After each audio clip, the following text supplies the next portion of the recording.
Hello everyone, आज हम start करने वाले हैं केमिकल रिएक्शन एंड इक्वेशन का assertion and reason based question. चलिए स्टार्ट करते हैं। स्टार्ट करने के पहले हम कुछ इंस्ट्रक्शन को देखेंगे। Following question consist of two statement, assertion and reason. Answer this question selecting the appropriate option given below. मतलब कि इस तरह के क्वेश्चन में आपको assertion and reason based question में आपको कुछ ऑप्शन दिए रहेंगे। मीन्स जैसे यहाँ देख रहे हो आप, ऑप्शन में जैसे ऑप्शन ए है। ऑप्शन ए में आपको होगा कि ऑप्शन ए के अंदर जो है बोथ असर्शन एंड रीज़न दोनों करेक्ट है एंड आर जो है करेक्ट एक्सप्लेनेशन है ए का। ऑप्शन बी में होगा कि assertion and reason both are true but R is not the correct explanation of A. मतलब कि असर्शन एंड रीज़न दोनों सही तो है बट दोनों एक दूसरे के ऊपर डिपेंड नहीं करेगा, दोनों एक दूसरे से इंडिपेंडेंट होता है। ऑप्शन सी में जो है आपका ए ट्रू होगा बट आर फॉल्स होगा एंड ऑप्शन डी में जो है आपका ए फॉल्स होगा बट आर ट्रू होगा। तो इस ऑप्शन को हमेशा हमें याद रखना होगा इस तरह का क्वेश्चन करने के पहले। Okay okay, next slide.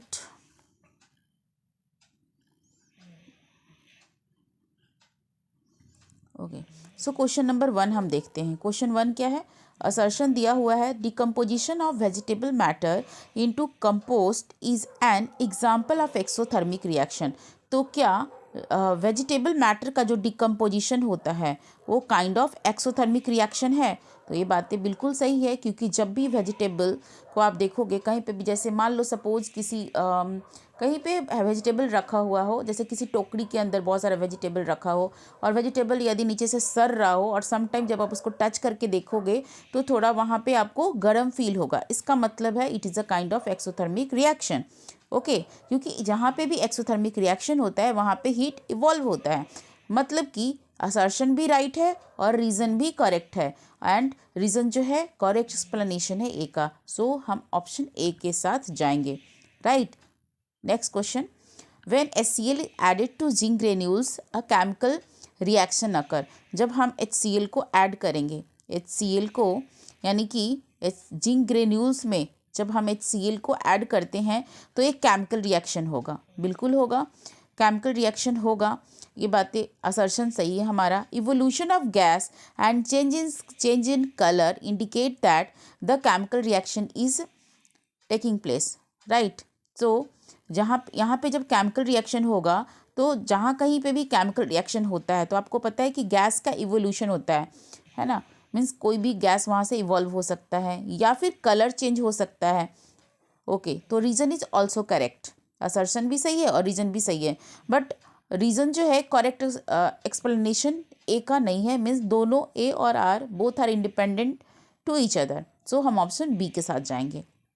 Right, next question is calcium carbonate when heated give calcium oxide and water. यानी कि CaCO3 कैल्शियम कार्बोनेट को जब आप हीट करोगे, ठीक है, क्या करोगे आप? हीट करोगे तो क्या देगा आपको? तो CaO कैल्शियम ऑक्साइड और क्या निकलता है? वाटर। ठीक है, ये ऐसा क्वेश्चन कह रहा है, मीन्स असर्शन में ऐसा लिखा है, बट करेक्ट सॉरी एक्सप्लेनेशन आपको क्या पता है कि जब भी हम कैल्शियम कार्बोनेट को हीट करते हैं तो कैल्शियम ऑक्साइड के साथ कार्बन डाइऑक्साइड रिलीज होता है। Okay, so assertion is wrong. Right, assertion यहाँ पे गलत है। रीज़न क्या है? On heating calcium carbonate decomposition reaction take place. तो जब भी हम कैल्शियम कार्बोनेट को हीट करते हैं, आपको पता है कि कैल्शियम कार्बोनेट को जब हम हीट कर रहे हैं तो कैल्शियम कार्बोनेट टूट रहा है किसमें? कैल्शियम ऑक्साइड और CO2 में। Means it is a kind of decomposition reaction. तो ये बात तो सही है कि ऐसा होता है। तो assertion is wrong but reason is correct. So हम ऑप्शन डी के साथ जाएंगे। Right, okay, next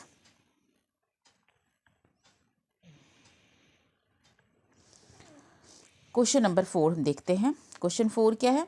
brown fume are produced when lead nitrate is heated. Right, brown fume, lead nitrate PbNO3 whole 2। Lead nitrate का formula क्या होता है? PbNO3 whole 2। Okay, तो जब इसे हम हीट करेंगे, लेड नाइट्रेट को जब हम हीट करते हैं तो ब्राउन फ्यूम निकलता है। यानी हीट करने के बाद लेड नाइट्रेट टूटता है PbO plus NO2, okay, plus NO2 and O2 में, राइट। तो जब लेड नाइट्रेट को हम हीट करेंगे तो टूटेगा PbO, NO2 एंड O2 में, ओके। यानी कि जो NO2 होता है इसका फ्यूम्स कैसा होता है, ब्राउन होता है। तो लेड नाइट्रेट को जब हम हीट करते हैं तो एक ब्राउन फ्यूम निकलता है, ठीक है। कौन सा क्वेश्चन था, लेड नाइट्रेट को जब हीट करेंगे तो ये ब्राउन फ्यूम प्रोड्यूस करता है। A is right.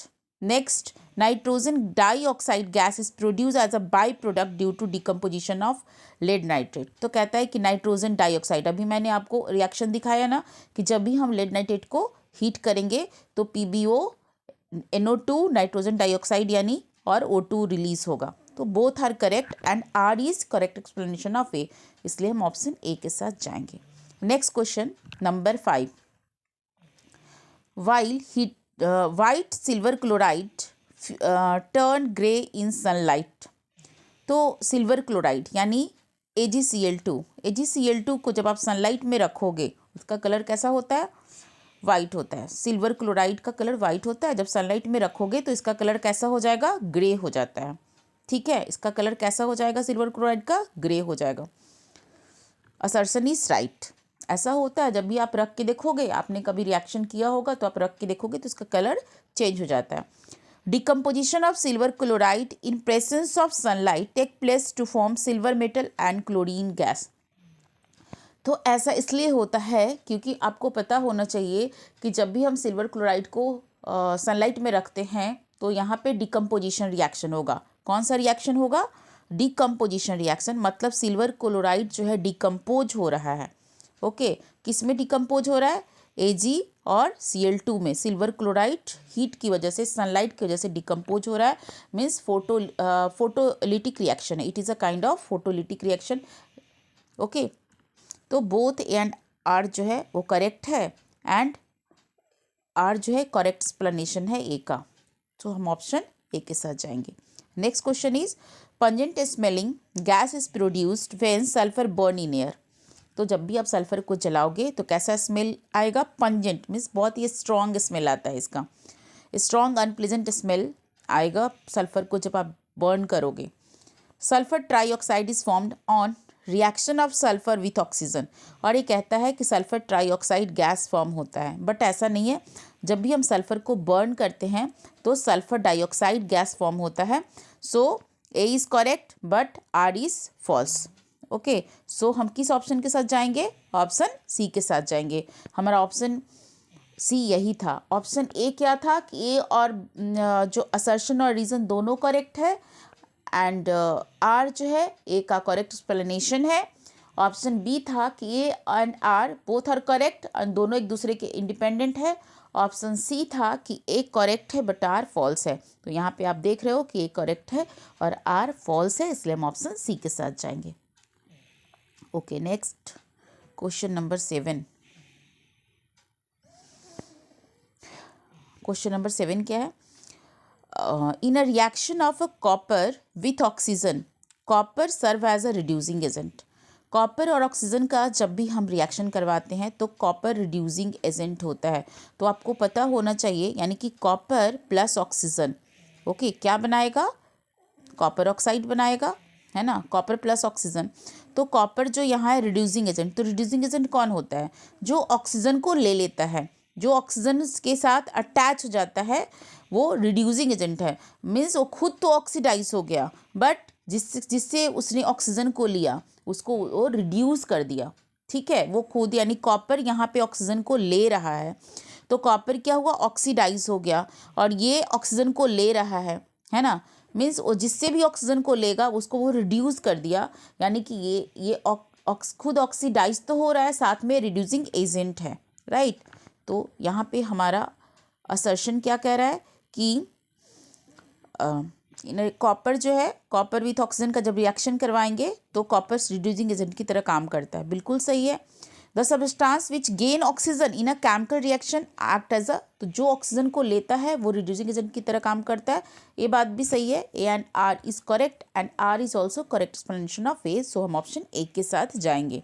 Next question है, in electrolysis of water the volume of hydrogen liberated is twice the volume of oxygen formed।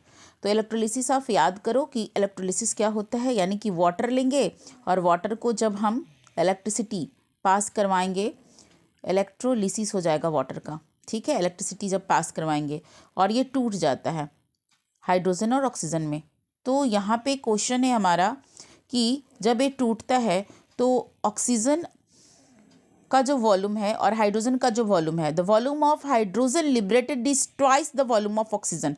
तो आप देख रहे हो कि हाइड्रोजन H2 + O, यानी कि हाइड्रोजन का जो वॉल्यूम है वो O का डबल है, ट्वाइस है, तो हमारा असर्शन जो है वो सही है। रीज़न क्या है, रीज़न है कि water has hydrogen and oxygen in the ratio of 1:2।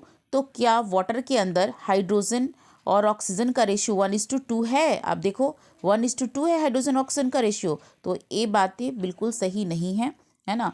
Assertion is right but reason जो है इसका रॉन्ग है। असर्शन सही है लेकिन रीज़न जो है वो इनकरेक्ट है, इसलिए हम ऑप्शन सी के साथ जाएंगे।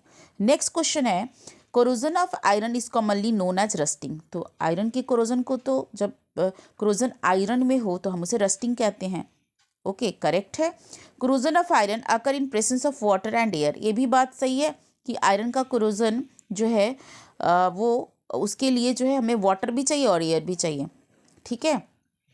But A is correct, R is also correct, but R is not the correct explanation. मतलब ए और आर दोनों एक इंडिपेंडेंट टर्म है, दोनों ट्रू है, बट ऐसा नहीं है कि आर जो है ए के ऊपर डिपेंड कर रहा है, आर करेक्ट एक्सप्लेनेशन है। सो हम ऑप्शन बी के साथ जाएंगे। नेक्स्ट क्वेश्चन देखते हैं,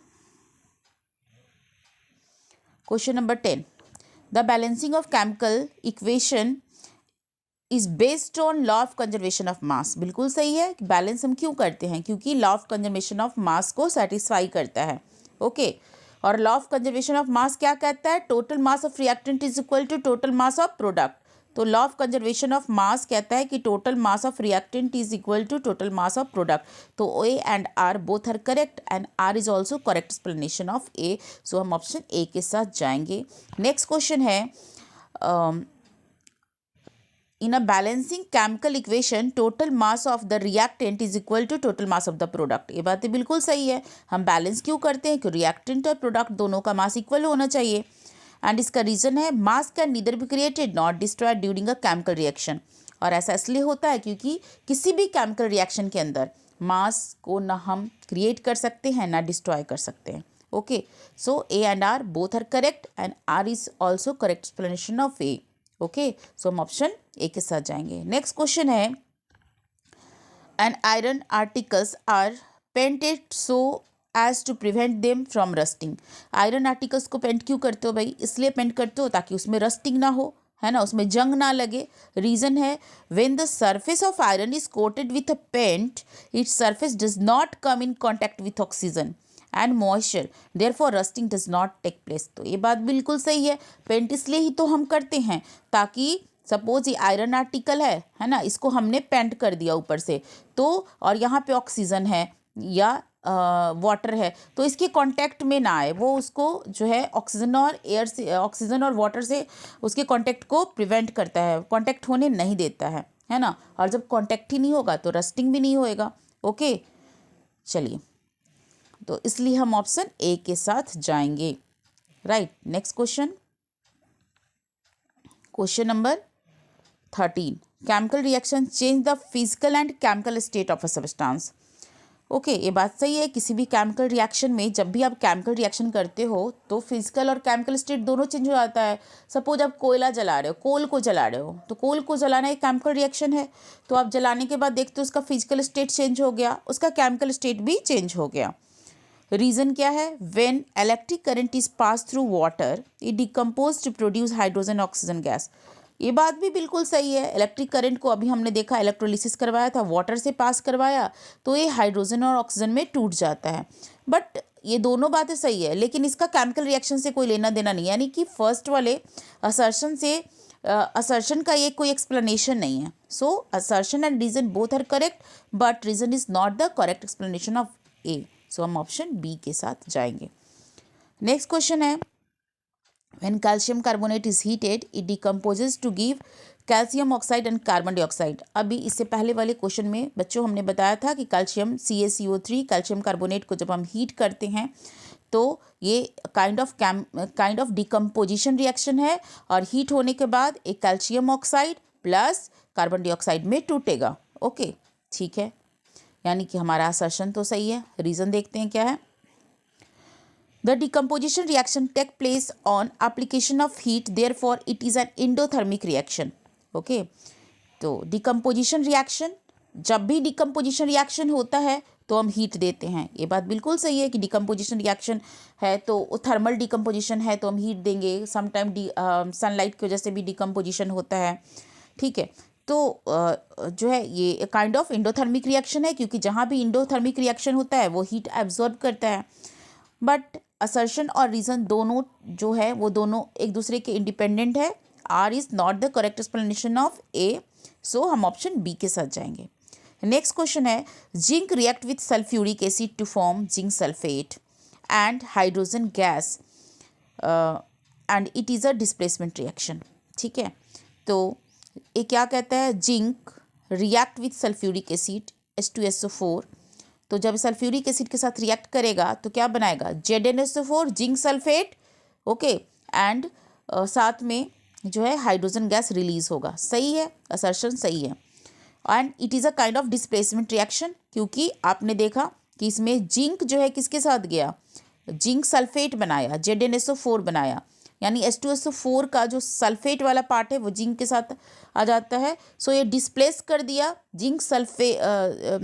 जिंक जो है हाइड्रोजन को डिस्प्लेस कर दिया और खुद सल्फेट के साथ अटैच जाता है. सो ये काइंड ऑफ डिस्प्लेसमेंट रिएक्शन है. Zinc react with oxygen to form zinc oxide. ये भी बात बिल्कुल सही है कि जिंक जो है ऑक्सीजन के साथ रिएक्ट करके जिंक ऑक्साइड बनाता है. ठीक है, लेकिन इन दोनों में कोई तालमेल नहीं है. असर्शन और रीज़न दोनों जो है एक दूसरे के इंडिपेंडेंट है, तो इस वजह से हम ऑप्शन बी के साथ जाएंगे, क्योंकि ऑप्शन बी जो है हमारा ये कहता है A and R both are correct, but R is not correct explanation of A. Okay, next question, question number 16. Chips manufactured usually flush bag of chips with gas such as nitrogen to prevent the chip from getting oxidised. आपको पता है कि जो chips आप खाते हो, है ना, चिप्स खाना तो सबको बहुत पसंद होता है. तो जब आप चिप्स खाते हो तो क्या कभी आपने सोचा है कि चिप्स मैन्युफैक्चरर जो है जब उसमें चिप्स को भरते हैं तो कौन सा गैस को उसके अंदर डालते हैं, है ना, चिप्स के पैकेट के अंदर. क्यों? क्योंकि आप जब चिप्स खाते हो तो ऐसा तो नहीं कि अभी बन के आया और आप तुरंत खा रहे हो. आप जो है 1 महीने 2 महीने मीन्स वो 5-6 महीने तक वो सही रहता है. उसके अंदर टाइम पीरियड लिखा रहता है कब तक वो सही रहेगा. ठीक है, तो इतने दिन बाद खाते हो फिर भी एकदम ऐसा लगता है कि हम फ्रेश खा रहे हैं, उसमें कोई स्मेल नहीं आता है ना. तो कौन सा गैस उसके अंदर वो डालते हैं जिसकी वजह से एकदम फ्रेश बना रहता है. नाइट्रोजन गैस को वो उसके अंदर फील करते हैं, जो उसको एकदम फ्रेश बना करके रखता है. ठीक है, तो एक क्वेश्चन है कि नाइट्रोजन गैस को उसके अंदर वो फील करते हैं चिप्स के जो पैकेट है उसके अंदर, ताकि वो ऑक्सीडाइज ना हो. ठीक है, ऑक्सीडाइज ना हो मीन्स ऑक्सीजन के कांटेक्ट में आएगा तो फिर उसमें जो है वो रैंसिडिटी हो जाएगा उसका, क्योंकि वो फैट से बना होता है ना, वो तेल वेल में उसको तलते हैं तो रैंसिडिटी हो जाएगा और बैड स्मेल आने लग जाएगा. तो option A is assertion is right. और इसका रीज़न क्या है, this increase the taste at the chips and help in their digestion. तो ऐसा इसलिए नहीं करते हैं कि वो चिप्स में टेस्ट को बढ़ा देता है और आपका डाइजेशन इन्हांस करता है. वो ऐसा इसलिए करते हैं ताकि वो चिप्स जो है उसका करारा जो है कुरकुरापन जो है वो बना रहे और साथ में उसमें बैड स्मेल ना हो. Okay, so A is correct but R is false. Next question, exposure of silver chloride to sunlight for a long duration turn grey. अभी इससे पहले भी हमने किया था कि जब हम सिल्वर क्लोराइड को बहुत देर तक यानी कि सनलाइट में रखेंगे तो वाइट से उसका कलर ग्रे हो जाता है. ठीक है, due to the formation of silver by decomposition of silver chloride. ऐसा इसलिए होता है, हमने भी बताया था, क्योंकि सिल्वर क्लोराइड यानी कि AgCl2 सनलाइट की वजह से इसका डिकम्पोजिशन हो जाता है और ये टूट जाता है Ag और Cl2 में। ठीक है, it is right, assertion is right in this process. और रीज़न क्या दिया है कि in this process sublimation of silver chloride take place. तो ऐसा कुछ भी नहीं होता, सब्लिमेशन नहीं होता है। Okay, so assertion is right but reason is wrong. Next question है question number 18। Rusting of iron metal is the most common, जो आयरन मेटल का जो रस्टिंग है most common form of corrosion. ठीक है, कॉमन फॉर्म ऑफ कोरोजन है, right. The effect of rusting of iron can be reversed if they are left open on sunlight. तो ये कहता है कि जो रस्टिंग हो चुका है यदि उसको हम धूप में रख दें, है ना, तो फिर से वो रिवर्स हो जाएगा। बट ऐसा कुछ भी नहीं होता। यदि ऐसा होता तो हर साल, है ना, million of tons of iron जो है हमारा रस्टिंग की वजह से डिस्ट्रॉय हो जाता है, ख़राब हो जाता है। तो ऐसा यदि इस तरह से पॉसिबल होता तो इतने सारे आयरन हमारे साथ ख़राब क्यों करते, हम उसे धूप में रख देते और फिर से वो एज यूजुअल पहले वाले फॉर्म में रहता। पर ऐसा नहीं होता। So A is right but R is wrong. Okay, चलिए next question number 16। Question number 16 हो चुका है। हाँ, नेक्स्ट क्वेश्चन नंबर 17, 18 भी हो चुका है। 19 के साथ हम जाएंगे। AgBr, ये भी सिल्वर क्लोराइड की तरह ही सिल्वर ब्रोमाइड भी है। Is use on photographic and X ray film. ठीक है, तो AgBr को हम कहाँ यूज़ करते हैं? फोटोग्राफी के लिए यूज़ करते हैं और एक्सरे फिल्म में यूज़ करते हैं। ठीक है, असर्शन तो हमारा बिल्कुल करेक्ट है, आप इसे याद रखना कि AgBr को फोटोग्राफिक और एक्सरे के लिए यूज़ करते हैं। रीज़न क्या है? AgBr is a photosensitive and change to Ag and bromine in presence of sunlight and undergo decomposition reaction. इससे पहले सिल्वर क्लोराइड वाला भी हमने किया था। तो AgBr मतलब means silver bromide, silver chloride, ये सारे फोटोसेंसिटिव होते हैं और सनलाइट के प्रेसेस में ये जो है डिकम्पोज हो जाते हैं। ठीक है, तो इसका यूज़ हम इसलिए करते हैं फोटोग्राफिक प्लेट में क्योंकि ये डिकम्पोज हो सकते हैं at the presence of sunlight. Okay, photosensitive है। Okay, so assertion is right, reason is right and R is correct explanation of A. So हम ऑप्शन ए के साथ जाएंगे। Next question, magnesium ribbon keep on burning in atmosphere of nitrogen. कहता है magnesium ribbon जो है, magnesium ribbon जो है एटमॉस्फेयर में यदि नाइट्रोजन है तो कीप ऑन बर्निंग, जलते रहेगा। ऐसा इसलिए होता है क्योंकि magnesium react with nitrogen to form magnesium nitride, क्योंकि मैग्नीशियम जो है वो रिएक्ट करके मैग्नीशियम नाइट्राइड बनाता है in the presence magnesium nitride. This reaction is a combination reaction. Okay, तो चाहे ऑक्सीजन के साथ वो जलता हो मैग्नीशियम रिबन या नाइट्रोजन के साथ, ये काइंड ऑफ कॉम्बिनेशन रिएक्शन ही है। तो assertion is right and reason is also right. So option A will be correct answer. Okay, now the last question is a lead nitrate on thermal decomposition give lead oxide. अभी एक question भी हम कर चुके थे कि PbNO3 whole 2 क्या था? लेड नाइट्रेट का फॉर्मूला, एक मिनट वेट, PbNO3 होल 2। ठीक है, इसको जब हम थर्मल डिकम्पोजिशन कर रहे थे तो हमें क्या मिल रहा था? हीट करने के बाद क्या मिल रहा था? हमें लेड ऑक्साइड मिल रहा था, PbONO2 मिल रहा था, नाइट्रोजन डाइऑक्साइड मिल रहा था और ऑक्सीजन मिल रहा था। ये सारी चीज़ें हमें मिल रहा था। ठीक है, ओके, रीज़न क्या है? क्योंकि lead nitrate react with potassium iodide, है ना।